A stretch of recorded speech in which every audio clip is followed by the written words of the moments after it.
Non pas à nous, Éternel, non pas à nous, mais à ton nom donne gloire. Psaume 115, 1.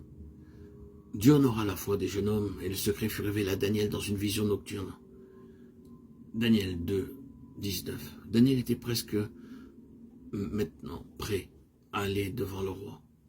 Il était prêt pour lui dire le songe et son interprétation. Mais il n'était pas excité au point de le faire rapidement.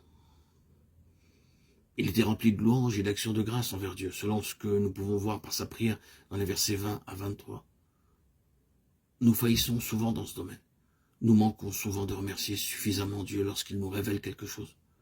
Remarquez, dans le chapitre 2, verset 23, ce que dit Daniel dans sa prière, ce que nous t'avons demandé.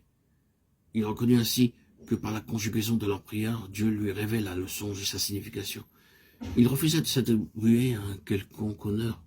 De même, devant le roi, Daniel refusait de s'attribuer l'honneur. Il déclara, si ce secret m'a été révélé, ce n'est point qu'il y a en moi une sagesse supérieure à celle de tous les vivants.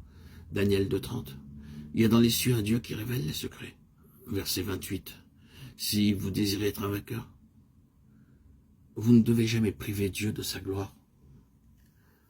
L'apôtre Paul disait, par la grâce de Dieu, je suis ce que je suis. 1 Corinthiens 15, 10. Il reçut beaucoup de révélations de la part de Dieu, mais jamais il ne s'attribuait aucun honneur. Il témoigna toujours que ce qu'il faisait était par la grâce de Dieu.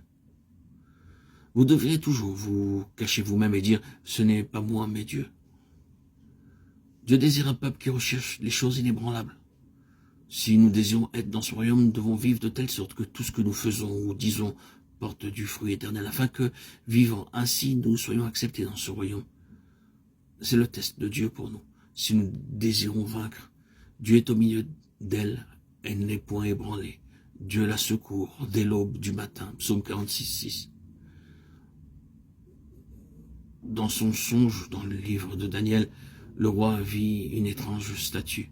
La tête était d'or, les bras d'argent, le corps d'airain, les jambes de fer et les pieds en partie d'argile et en partie de fer. En comparaison, une toute petite pierre seulement touche les pieds de la statue. La petite pierre qui a bâti la statue devint une grande montagne et remplit toute la terre. Dieu montrait ainsi très simplement que toutes les choses faites de main d'homme finiraient soudainement. Tout ce qui sera de Dieu seul ne sera pas ébranlé.